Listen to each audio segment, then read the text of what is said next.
They're some of the biggest, fastest, most thrilling forms of entertainment in the world. Spanning over the centuries, they've evolved from minecarts careening down a mountainside and passengers grasping on for dear life to some of the most mind-blowing technological constructions pushing the limits of adrenaline and physics. What are we talking about? Roller coasters. We're the Ride Guys.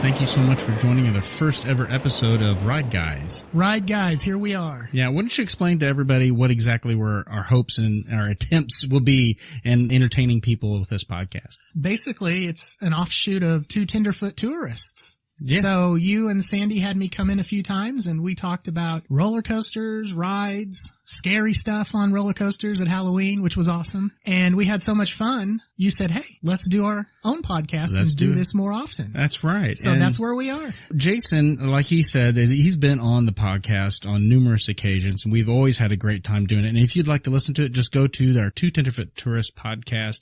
You can find that at twotenderfoottourist.com, on Facebook, on Podbean, Apple, Spotify, everywhere. And just find the ones that even talk about a roller coaster. Right. And Jason will be in there. So you kind of get an idea of what, and Jason is a roller coaster enthusiast. And you've been riding roller coasters since you could walk.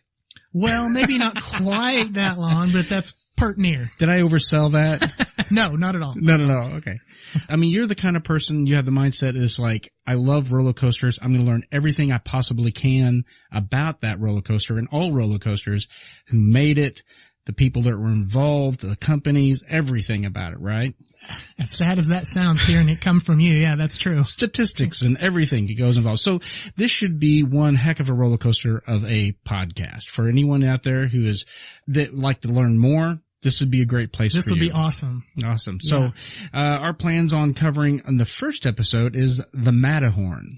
We have to start with the Matterhorn. We do, because it is quintessentially the thing that really changed roller coasters to what we have nowadays. Yeah, for sure. So why don't you tell everybody what you know about the Matterhorn? Wow, how much time do we have? 30 minutes. I'm kidding. The Matterhorn was revolutionary for its time. I mean, if you go ride it now, and if you and me went to California and hopped on now, you'd probably be like, this is kind of dumb and it's kind of cheesy. Kind of lame. Yeah. Yeah. But you've got to realize at the time it opened in 1959. Yes. So Disneyland was still in diapers at that point. It was a ride that changed the ride industry, and we can point to it as one of the reasons why we have the roller coasters and the rides we have nowadays. There was a couple of different, things that happened in a span of a few years, but building the Matterhorn was definitely one of those quintessential moments in the history of amusement parks and rides and roller coasters and all that. Disney had wanted something for his park. He was always noted for saying Disneyland will never be finished. And he was always wanting to plus everything, plus the park, plus a ride. So he never wanted to be satisfied and think, okay, we finally got it all here, we're done. He wanted Disneyland to always be a work in progress and adding and trying new things. And we've seen what it's blown up into, these days. But can I add just one thing? Now, tell me, am I right when I say that he was actually fighting against the idea of having a roller coaster in his theme park at all? He did not want it at first. Is that correct? I'm not sure if that's 100% accurate. What I'm thinking, he definitely didn't want Disneyland to turn into or ever be really an average, what you think of as an amusement park. Right. Especially, Southern California in the 50s. He never wanted that amusement park vibe. No, in fact, because of him in Disneyland, we have the word theme park. Right. He wanted a true theme park with the emphasis being on theme. Yes. So he didn't want to just plop a ride down in his park without some kind of theme to it, because you realize, Disney started, with movies and cartoons, I guess, and the movies and that kind of thing. He was a storyteller. Yes. That was his thing. He wanted to tell a story. And so when he was thinking about rides and Disneyland and, the park and all that, from what I recall, he basically wanted the rides to tell a story. And if you think about, what you see at Disneyland, even these days, even the newest stuff that, opens up, they're very focused on storytelling and giving the rider, if you will, an experience, immersive, experience. It's not just, you get on a ride, go up a lift hill, and there's nothing to it. Most everything I can think of at Disney, you got some kind of story. At There's least a the bigger theme rides, of some sort that goes with it. Yeah. So, he definitely, I don't think, wanted just a generic roller coaster pop down in the middle of his park somewhere. He wanted something, Disney, something plus. Something plus. So I can actually add on to what you just said with other roller coasters. Cause I mean, if anybody listens to any time that you've been on the podcast and we've discussed roller coasters, there's always like some sort of story that is fit in with a roller coaster, like The Beast. Right. Things like that. And usually they have some sort of like legend or some sort of thing. And Disney basically inspired other people to actually do that. Because before then, you just had the Cyclone. You know what I mean? You just had Coney Island roller coaster, basically. I mean, it's just, the ride is in itself, that's it. Yeah. But now you have storylines and themes and all kinds of crazy stuff. So Disney pretty much set the standard. Yeah, we can thank Disney for that for sure. And some parks are better than others. I mean, the only one that really consistently operates on the same level as Disney is going to be Universal. Oh yeah. That I can think of. True. But, Disney really is what inspired that kind of an immersive experience when it came to amusement park rides. Oh, you're welcome. Good word. Every once in a while it kicks in. Is that a top shelf word for you? That is a top shelf word right there. Okay, so the inspiration behind the Matterhorn was based on a movie, correct? Yeah. Third Man on the Mountain. I was trying to think of I knew Man on the Mountain was Third Man on the Mountain. Correct. Yeah. So, and then Disney had also, I believe, if I'm remembering right, made a trip over to Europe. And while they're filming it, Yeah, and he saw the Matterhorn, I think, and that was his inspiration for, I need to put one of those in my park and figure that out. Right. Yeah. So, in fact, he sent a postcard to the guy who was over that, and he said, build me this. I kind of remember that. That's all he wrote on the back. And I think when they were just thinking about possibilities, I believe all that the first incarnation or the first vision for it was just kind of a slide down the side of the mountain. Is that right? It was like a bobsled. It was like Okay. So it went through, various, design thoughts and phases to get what we've got today. It was something Disney had himself, before he died. It was something he was in charge of because, he wasn't around too much longer. He didn't see most of the rides that we have these days, but Matterhorn was definitely one that he was a huge part of. So, statistic-wise, as far as the size of this mountain, of course, it's not nearly as big as the Matterhorn itself. Is only 80 feet tall, I believe. Yeah, that's the size of the track. You're talking about the height of the track. The mountain actually extends above. Oh. So you've never ridden it, right, Steve? No, okay. No. Are you kidding me? And that's another fun thing about our podcast is you got me who will ride anything he sees, and Steve who will get to that point. Who's someday. Who is not quite there yet. So I don't know if my ticker can handle it. Oh, your ticker can handle the Matterhorn, trust me. I'm sure at 27 miles an hour. Yeah. I mean, it's pushing it, but yeah. So the Matterhorn, the way it's set up, it actually has two sides, and they both go up a lift hill that's in the center.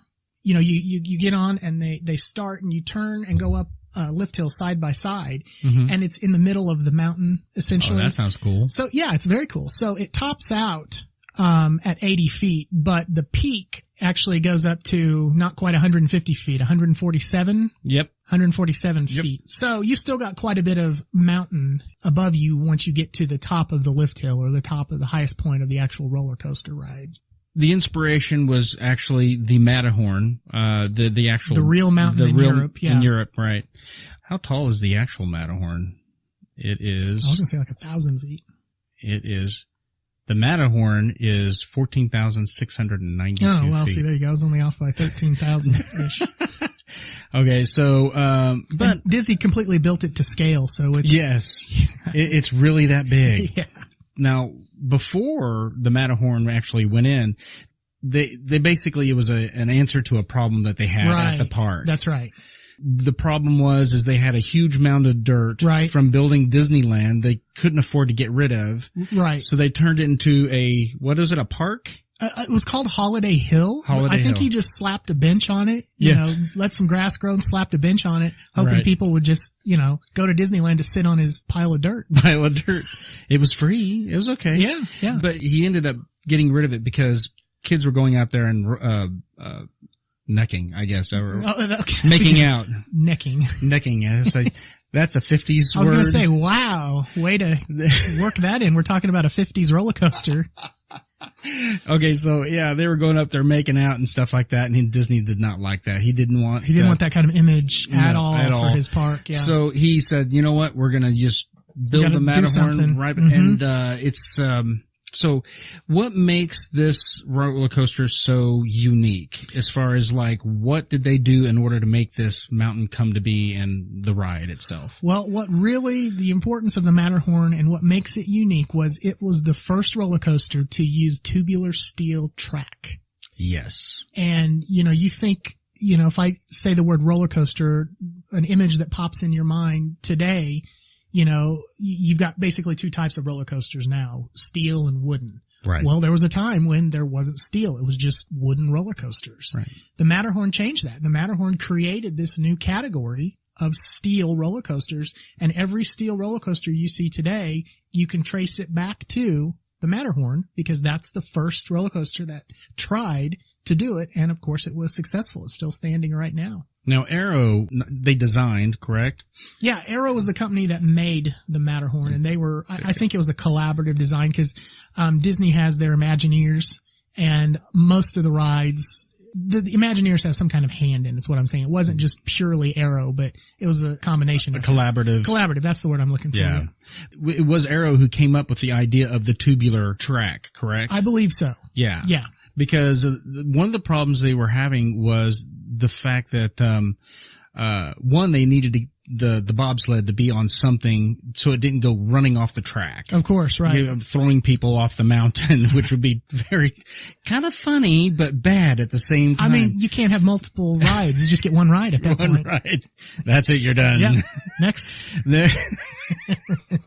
But the thing is how do you keep this thing from going down and also making it smooth, like you're really sliding on ice. Right. And it allowed them to bend in different ways that a wooden track wouldn't. Yeah. So it was the first time they could do maneuvers like the tight turns and the banked turns, you know, smoothly and efficiently. You know, the wooden track wouldn't accommodate that. Right. So, that right there in itself is the first ever. Yeah. And it's true to what you say, cause I researched it myself. It was the inspiration and the pivotal point that really changed roller coasters that we know nowadays. Mm-hmm, for sure. And what people enjoy and I don't. You will. Don't is not the right word. You will. I don't enjoy. You owe me a ride. So. I do. So which one was it? It was Time Traveler. Time Traveler. In Sept City, yeah. Yeah. And then, Sandy still owes me an Outlaw Run. Yeah, just thought about it, writing that, I'm nearly wetting myself thinking about it. And everybody's going like, are you serious? That is such an easy ride. I'm like, you know, well, how old is your daughter? Which one? 8? Yes. Isabel, well, Ariel's 13. Ariel will ride it, no Ariel problem. Will ride everything, but Isabel's 8 and she's kind of still making her mind up. Yeah. Yeah. You're afraid that she's going to be one of those like, no, thank you, Dad. No roller coasters for me. I don't know. No? All right. We'll have to see. Okay. A lot of the things that concern me about riding roller coasters is the safety aspect of it. Is it safe? Are the guys really checking over the track as much as they really should be? Are they supposed to? Are all the nuts and bolts really that tight? Are you telling me you're scared of trusting your life with a 17-year-old operating that's probably smoking pot? Yeah, I'm really trusting it. No. No, Jason. Listen, you don't think about it. You probably got a statistically higher chance of getting in a car wreck than dying on a roller coaster, getting struck by lightning or something. Being suicide by right, I was going to say, these days, I don't know. But the thing about Matterhorn is if anybody has any concerns about this roller coasters, and don't take what I have to say in consideration because I'm Mr. Paranoid. Yeah, but don't listen to Steve. That's just rule number one. But the cool thing about the Matterhorn is it was constructed before California actually had codes that were established. That's right. For earthquakes. You told me that. I didn't even know that. You found that out in your research. And it was kind of fascinating because it's went through so many different earthquakes, monumental earthquakes. But anyway, I mean, it survived like crazy amount of stress that as other buildings would toppling down, and that thing stood straight up. And I learned that if they wanted to bring it up to code, and I put in air quotes here on radio, but they would have to literally level the thing, tear it down, and rebuild it. Yeah. The thing is so, it's so sound. It's the structure is so sound that nothing is budged. That's amazing to me. Yeah. And it just makes me think, and I think I mentioned this to you earlier, that makes me think, well, what good are these earthquake, policies or requirements or whatever? If the Matterhorn's fine all this time without them, then why on earth do all these other, I'm just half joking, but it does make you think, well, what is the purpose other than collecting more money from the government? Correct. Or for the government with permits. Now we're getting into politics. Yeah. This is what next? Religion? It's right. You better stop. We were talking about Jesus taking the wheel on a roller coaster. Hey, you're the one. Jesus is my co-pilot. Yeah. You better be your pilot. There's so many theological problems with that statement. Oh my gosh.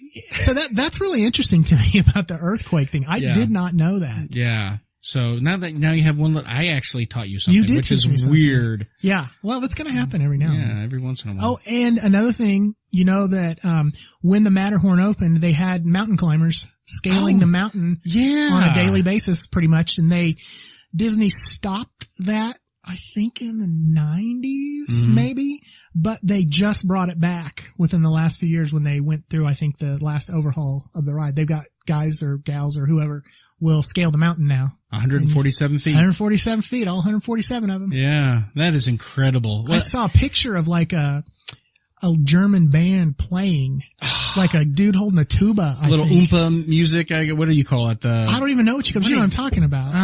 Not yodeling. But no, not yodeling. It's very Swiss, very German sort of. There's some kind of little ledge or stage. A guy had a tuba and he was standing up there playing. And that is awesome. Yeah, lots of crazy facts. Things you learn about the whole, and you know what? Did you ever stop and think, I wish I could have been there on opening day? Yeah. To ride it for the first time and then compare it to what you have nowadays. Yeah, that would be crazy to think. Yeah, what would I have thought then versus what do I think now? I think you probably would have liked it better now, I think. You think? I think so.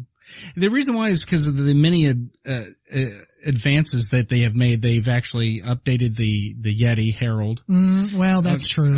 They've actually put the dismembered. Is this for the Halloween show? They actually put one of the bobsleds on the ride from the former ride. Remember when you said that they updated the roller coaster? Yeah. They actually put one of the old toboggans, that is, and they kind of looked like it was wrecked, and it actually is like on the ride. You pass by it where it has wrecked. Oh, it's a scene? Oh, that's fun. I didn't know that. Yeah. They've got the old bobsled there. That's funny. I don't know. I get your point as far as, there is a lot of plussing that's been done to it over the years. Mm-hmm. But I would like to, I think it'd be cool to see, how it was originally envisioned and see the Skyway going back through it. Mm-hmm. Now see, yeah. That was cool to me. Yeah, that is really cool. I agree. I wish they would have left that on there. Mm-hmm. Or at least updated it of some sort with different cars and a different ride. Yeah. It still had to go through it. Yeah. That would be awesome. See, when I was in my 20s, I don't know, We're not going to say I'm a little older than that right now. I used to play the video game Rollercoaster Tycoon. Do you know what I'm talking about? I know what you're talking about. Oh, I spent so many hours. There's like 3 of them. And I got them the day they came out. So I spent lots of hours playing Rollercoaster Tycoon, and like I was saying earlier, one of the things that I think is just cool is when you can make rides interact with each other, like the Skyway going through the Matterhorn Mountain. When I would play that video game, Rollercoaster Tycoon, I would purposely build my rides and make roller coasters go through other roller coasters and other rides be in the middle of it. And I thought, well, that's going to make it way more exciting. It does make it more exciting. Oh, here, hold on. Well, and the other thing, to think about too is Disney has never duplicated the Matterhorn either. No. There's several rides, the Haunted Mansion, Pirates, that you can find in multiple Disney parks. You'll never find another Matterhorn. It's only at Disneyland in Anaheim. Now, there was rumor that it was supposed to at some point be part of Epcot down in Florida for the, they got a Norway pavilion that now has the Frozen ride. Oh, yeah. I can't remember if it seems like there was going to be a different pavilion, like maybe, what country is the Matterhorn in? Sweden? I think. Well, anyway, the rumor was they were going to duplicate. Fantasyland. Go ahead. That's the country, right? Yeah. They were going to duplicate the Matterhorn as part of World Showcase in Epcot, but that obviously never happened, and I don't look for that to ever happen. I really kind of would like it if they just left it in Disneyland and left it like the one and only. Yeah, and that's what they've done, and you're right, but I've always thought it was interesting why I'm not exactly sure why they've never decided. Reproduced it? Yeah. Even in like Hong Kong or something. Yeah. That's true. Yeah. You could put it over in France because France has one at Disney World. So there's Hong Kong and Shanghai now. Japan, Tokyo. Because of what has been done there on the roller coaster with the tubular track. What other roller coasters did Arrow build that used that same sort of technology and it just kind of, everybody goes, I want the one too. I need one of these roller coasters. Can you name a few? Yeah, actually, so the tubular steel track was wildly successful and popular and all that. And it was kind of one of those things where other parks, hey, me too. I want one of those too. I want one of those in my park. And, a lot of parks these days, and again, don't think there's any big deal, and they're kind of, tame rides compared to today's standards. But at the time, the tubular steel roller coaster, inspired what we call the Runaway mine trains. Oh, yes. Which, again, most parks of a good size has some kind of ride like that, because it was all the rage. I believe Six Flags Over Texas was the first park to use the tubular steel track for a runaway mine train type ride. Oh. And it's exactly what it sounds like. It's the cars kind of look like mine cars, and you go up in the air a little bit, and it does lots of turns, and most of them have some kind of tunnel. Some might go underground kind of thing, and that was a direct result of the Matterhorn technology being successful and being able to, again, do different maneuvers with a roller coaster that couldn't be done on traditional wooden roller coasters. So you could get an exciting ride, again, for the time. You could get an exciting ride in a small footprint, and it could, be more compact, and you wouldn't take up as much real estate in your park, but you could still get a wallop of a ride. Right. And I'm looking at my numbers here, and it says that Arrow, it was just a few short years after they helped build Disney's Matterhorn bobsled ride. Right. It was 1966 that they built the Runaway mine train over Six Flags Over Texas. Right. And then shortly after that, 75, they actually, Knott's Berry Farm, the Corkscrew. Right. A Corkscrew also ended up being over in Cedar Point. It wasn't the exact same ride. It was just similar. It was similar. They had 3 inversions on the one in Cedar Point. The one in, I'm telling you probably. Come on, bring it. I'm just reading what I'm seeing here in my notes here. I'll validate everything for you. Okay, thank you. But I mean, between 1959 and just, the list keeps going on and on. How many roller coasters they built in 2002, ending with the Fourth Dimension Roller Coaster X. Right, at Six Flags Magic Mountain. Yeah. Which is a crazy ride. Do you know what that is? Are you seeing what? No, it doesn't show me. Want me to click on it and see what it is? No, I can tell you what it is. Okay, tell me what it is. I believe there's only one other one, maybe 2, but I think there's only one other one like it in the world. It's in Asia, the one I can think of. But the track is beside you, Mm-hmm. The train doesn't sit, or you don't sit on the track. The track itself runs beside you. Uh-huh. And your seats, so there's 2 seats on each side, so 4 people across. All right. And your seats turn upside down while you're on the ride. So it's pretty cool because you get, it's great. No. It's fantastic. You should watch a video of it sometime. No. But I remember riding this several times. You get strapped in and it takes you up the lift hill backwards. Oh. And I'll tell you why. And so you're going up backwards, so it's kind of a different feeling. And then you kind of get off the chain, you dip down the track dips down just a little bit. And then the first drop, 200 feet, by the way, so that it makes it a hypercoaster. Hyper means it's 200 feet tall or more.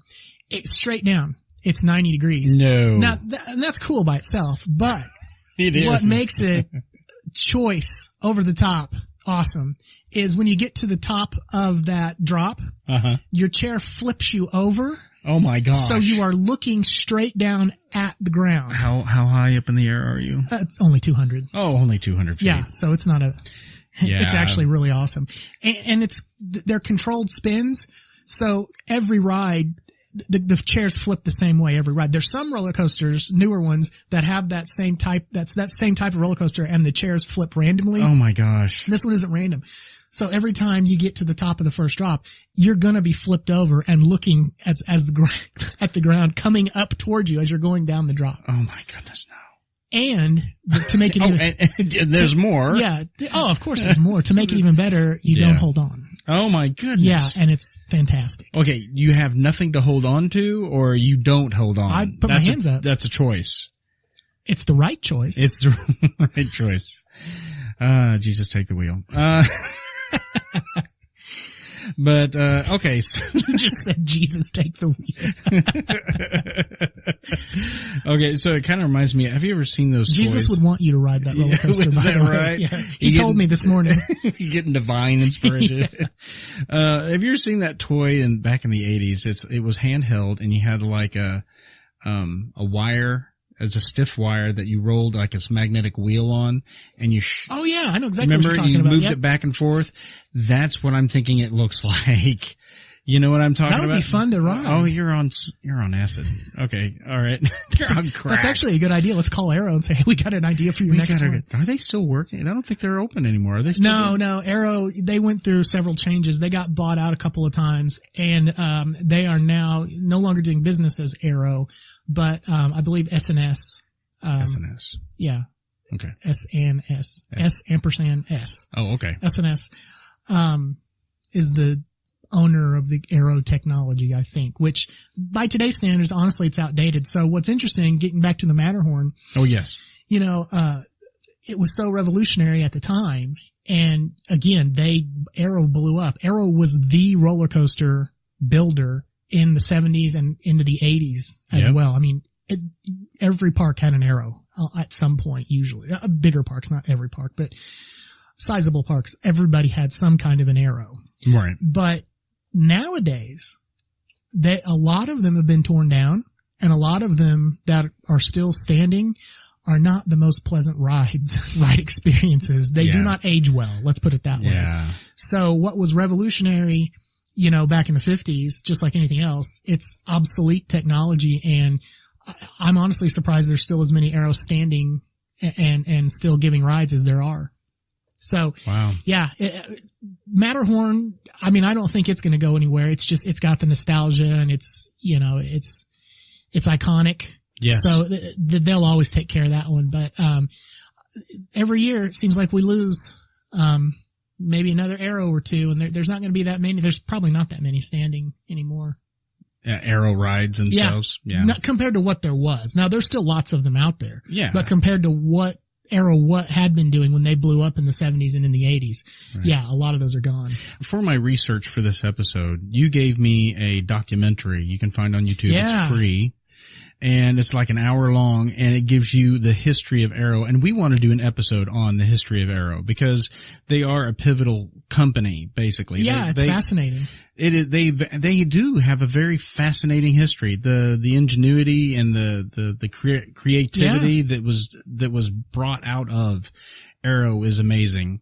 And I think that could be like either 1 or 2 or 3 part episode, no problem. Yeah, and they never set out to do just amusement park rides. They kind of stumbled into it. Yeah, they did, yeah. And, I mean, there's other rides at Disney they did. Like Mr. Toad's Wild Ride, that was awesome. Dumbo. So they've been responsible for lots of different types of rides over the years. They pioneered the log flume. Mm-hmm. Again, one of those things that once they built one, every park decided they needed one. Six Flags Over Texas. Wanted the log flume too. So the reason we have log flumes today is because of Arrow. Right. Every log flume you ride has been inspired, if not built by Arrow. And you didn't have those sort of things until the Matterhorn was built because they had the tubular railing was also used on the log flume. I mean, and it just helped.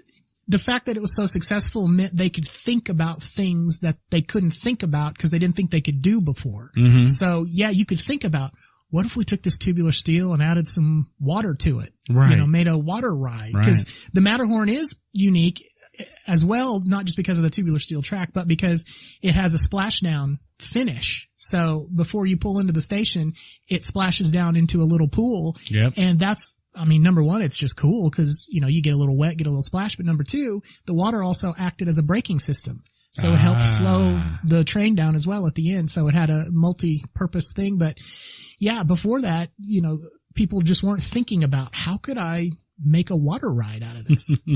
So yeah, you could just think in whole new ways.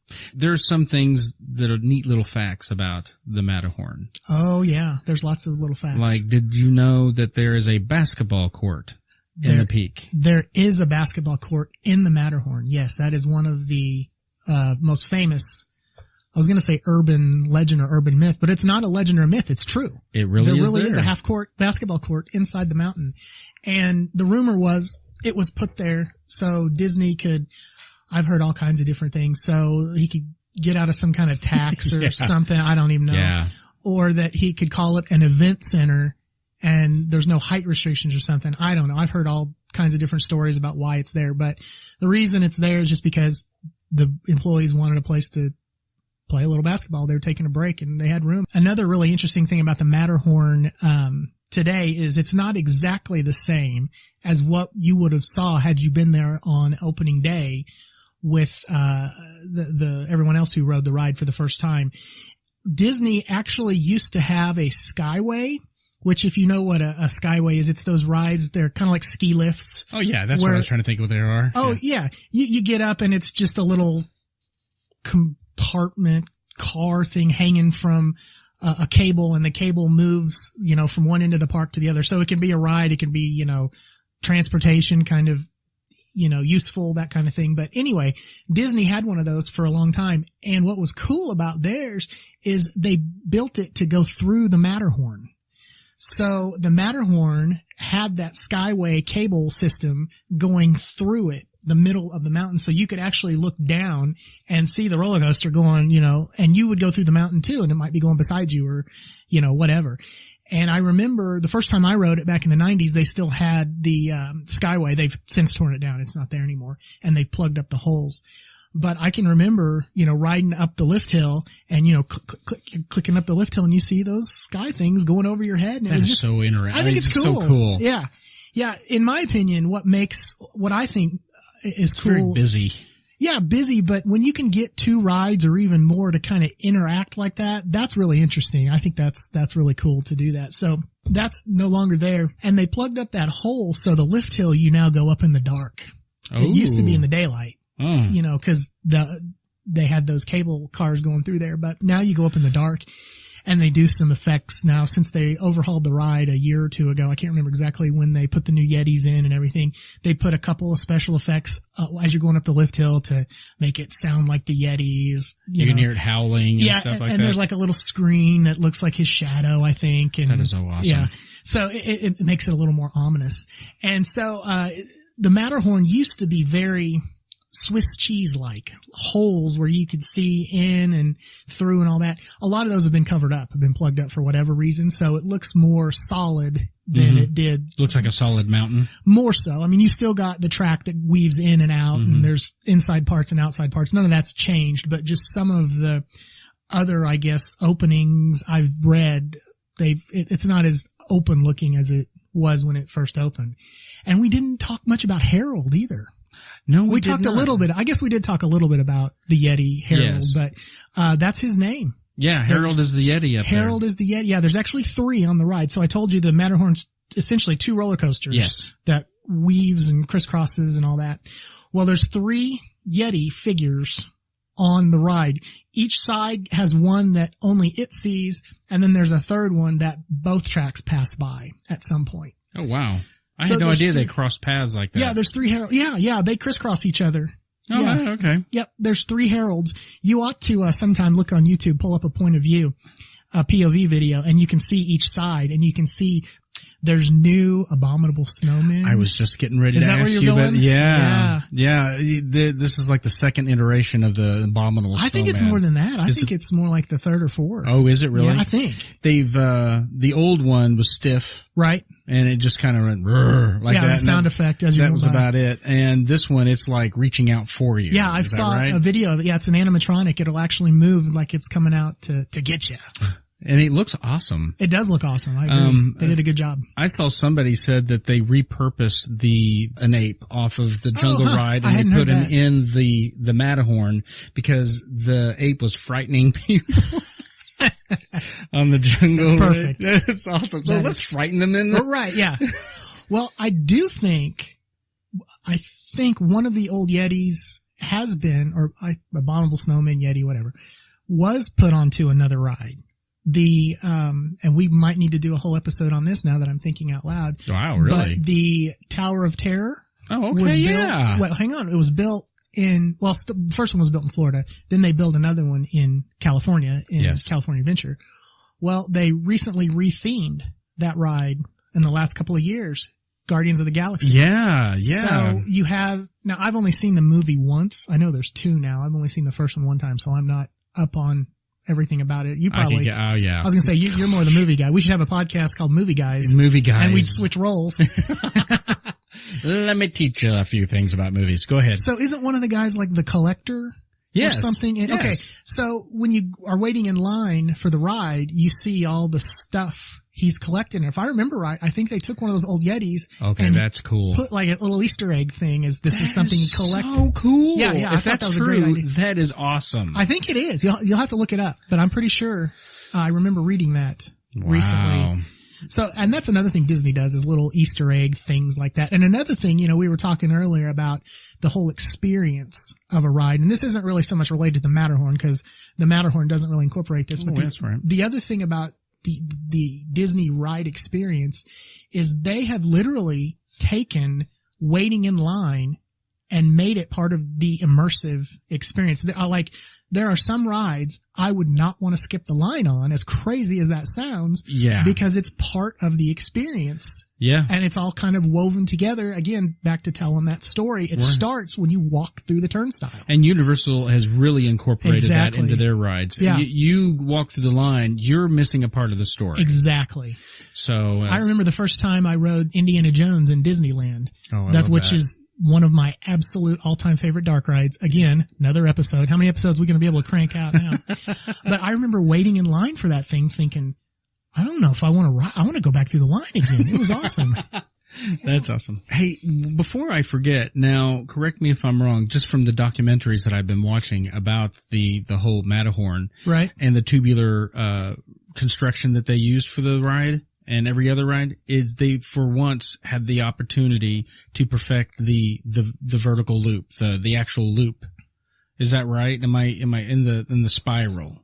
Oh, you're talking about the corkscrew? The corkscrew. Thank you. Gosh, Yeah. I don't even know what I'm talking about. But I mean because of that, the tubular steel track allowed them to go upside down with the corkscrew. Yes. And actually pull it off. In the past, they didn't really pull it off as well because most things were made out of wood. And, the beams that they were using or the rails that they were running did not allow for the smooth transition. They usually got hung up somehow or they couldn't make the loop somehow. Yeah. Now you go ride one of those today and you might not be using the word smooth, but. That's true.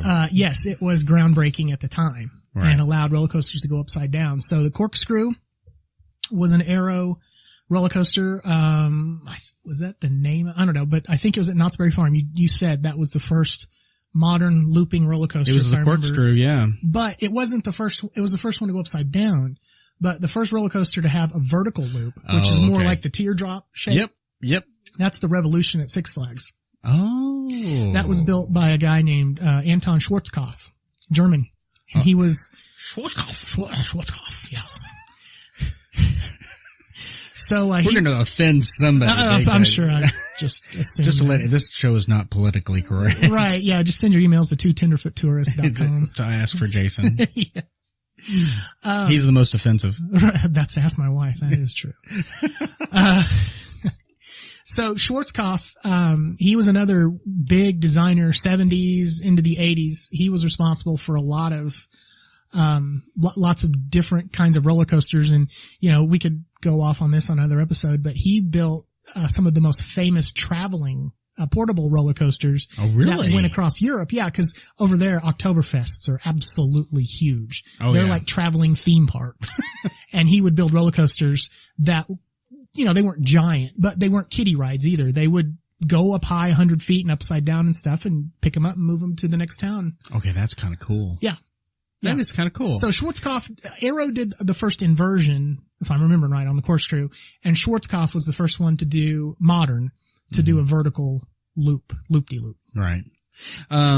Okay, so, there's so many episodes that we can have. I mean, themed episodes as far as like information to give people, the history of roller coasters, why roller coasters are the way that they are, different people who've created, like John Allen, John Allen, yeah. John Allen, I really want to do an episode on just John Allen alone. Right, yeah. And of course Aero, and I would like to do one on B&M. Definitely have to do B&M. I'm really excited about doing these podcasts with you. It's going to be great. It is going to be awesome. And we know that you guys are going to love it too. If you even have like a monicum of interest in roller coasters and theme parks, or just like some sort of fixation on roller coasters, you're going to like this podcast, I think. Right. And the thing is we decided that we don't want to limit it to just roller coasters as well. That's going to be a big chunk of it for sure. It's going to be a big chunk, but what else are we going to talk about? I think we could do episodes on dark rides. Yes. I mean, I love a good dark ride as much as a good roller coaster sometimes. Explain to someone what a dark ride is. It's exactly what it sounds like. It's an indoor ride in the dark. In the dark. It could be scary. It could be funny. It could be both. You could shoot guns. You could just, ride around and look at things. Yeah, some examples of that, like Universal Studios Spider-Man. Absolutely. That is a dark ride. The Civitar City Flooded Mine is a dark ride. That would technically be a dark ride. What is, like Disneyland's Small World After All is considered a dark ride. Small World would be a dark ride, yeah. So, I mean, they really cover a spectrum of different types. It doesn't, like you said, doesn't have to be scary. It could be entertaining. It could just be relaxing. A love tunnel. Remember those? Yeah. Remember those? Do they still do those? I was just thinking about that this week. I don't know that they're still a thing anymore, but that was definitely, you took your sweetheart to the Tunnel fair, of Love. Yeah, Tunnel of Love. Fair. Yeah. Yeah. We got to do an episode on just that alone and see how they came into be and why they went out. That probably would be pretty interesting. I have not. VD would be one of just. VD. You're showing your age. It's STD now. Oh, okay. And maybe that's out of. STD. Yeah, I don't even know if that's the. Boy. VD. I did not get up this morning thinking I would get on a podcast on roller coasters and the subject of VD would come up. STDs. There was a flea market once named STD. Are they still around in Springfield? I think so. They always made me laugh when I dropped who put that on their sign? Well, they weren't really thinking, were they? Clearly not. It was like Springfield Trading something. I don't know what it was. I don't know, but I love driving by STD. The word back in the day. Okay, so dark rides. Rides. Anything like that. And then flat rides, or as I like to call them, spin and pukes. We can do episodes. What's a flat ride exactly? Spin and puke. Basically it's a ride, usually outside, but they can be inside, but they're stationary and some go in some kind of circle or spinny. The Galvatron. Yeah, there you go. There's a word I haven't heard. I remember that from the fair that was always down. Yeah, that's the one where you stuck to the wall. Yeah. I think. Yeah. You put yourself on the side of the structure and your chair lifts or the platform or whatever it is you're on. It lifts as it spins. So flat ride. I call them spinning pukes, but that's Spinning what those. pukes, yeah. Do you remember those barrel rides they had at the amusement parks? They were big in the 70s and 80s, where it's the same type of ride. You got in the giant spinning rim and the floor would drop out and you'd be stuck to the wall because of centrifugal force. I never rode those. Oh, those were great. Yeah. Those were great back in the day. I guess the teacup would be also considered a spin and puke. For sure. A flat ride. And that's an arrow, by the way. Nice. Oh, yeah. Oh, that's right. Good job. That's right. Thank you. They also developed this one cool ride. I'm not going to save this for we'll talk about it again and when we talk about the arrow. These are teasers. They created one that I thought was so just unique and just so creative. The air ride that you were in this like little car and you had blasts of air that would shoot up and then it'd. Oh, right. I can't remember the name of the ride. Oh, it was the Flying Saucers.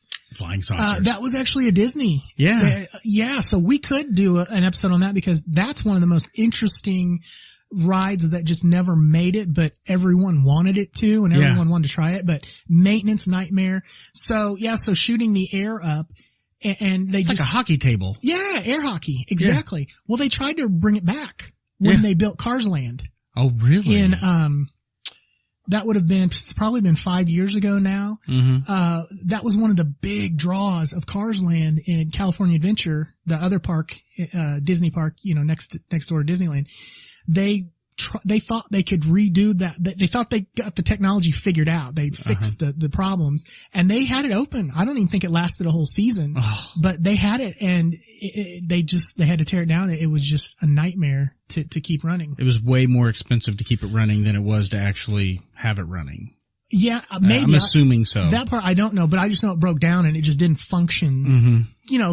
You think about Disney, how many people. Such a creative idea. Oh, yeah. Yeah, but if you're Disney, how many people are cycling through? Yeah. You can't afford for your rides to be broke for any length of time. No. So when you got a maintenance nightmare like that, it just doesn't work especially doesn't work at a Disney park. Right. Well, all right. So so that's a cool one we could talk about. We should do like rides that, came and went. Like the top rides that Disney got rid of, like the rocket rods. I bet you don't even know what that is. No, I have no idea. There was the rocket rods at Disneyland in the 90s, which was a massive flop. Really? It was one of those rides like, I want that to be awesome, and it just never was. Never came about, huh? Yeah. That's a bummer. Yeah. We'll have to go into those sort of things. The flying saucers, we can totally have an episode about that. Well, so, you know what? If you guys have any suggestions, this is going to sound odd until I get everything else set up, I suppose.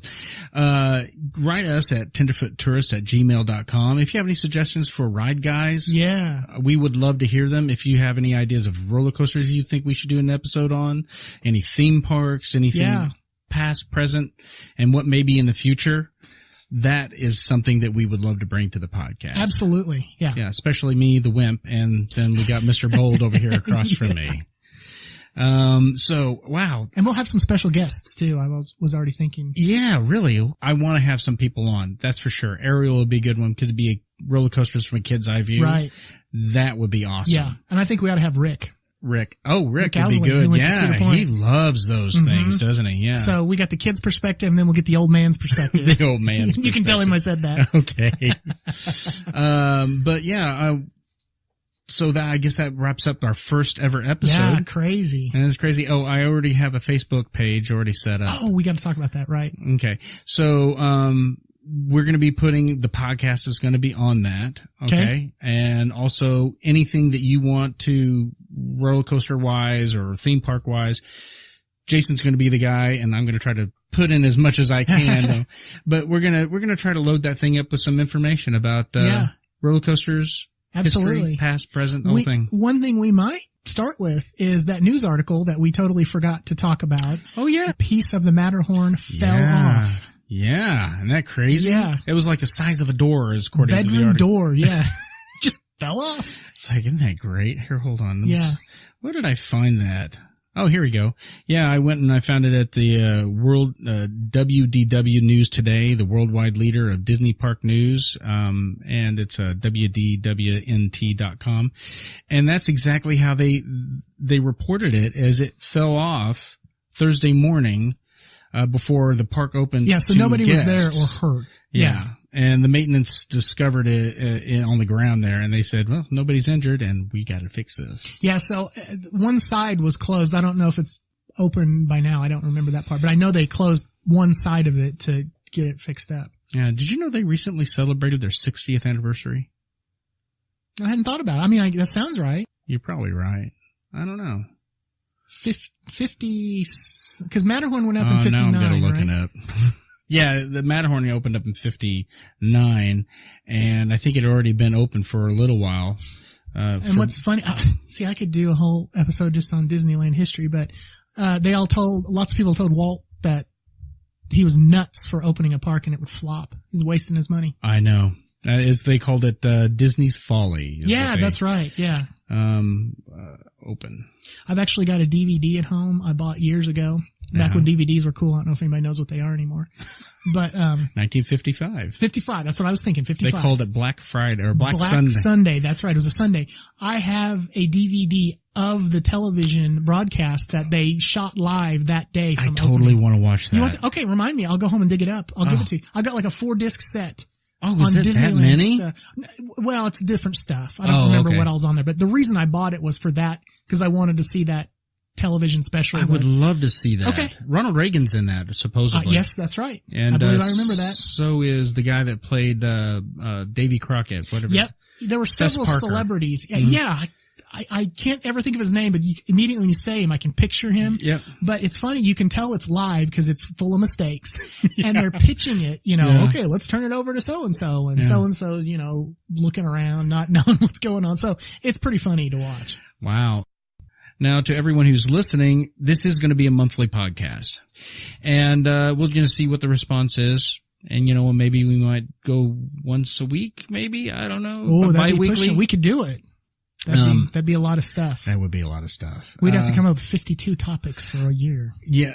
Versus 12. I think the safe thing is, once a month we're going to have a podcast and, Ride Guys. And, I think that this is a good, and I think it's also a succccessful episode. Right out of the gate right now. So I think it was a good subject matter too. I think so. That's right. So, wow, this was a good episode. It was awesome. I'm going to say that because it was a good episode. Can I ignore the obvious fact that this was a good episode? So you're saying it was a good episode? I'm saying it's a good episode. All right, Jason, thank you so much, and we'll come back to them in a month. All right, we'll talk to everybody later. So everyone, be sure to push down and pull up on your lap bar before exiting the ride.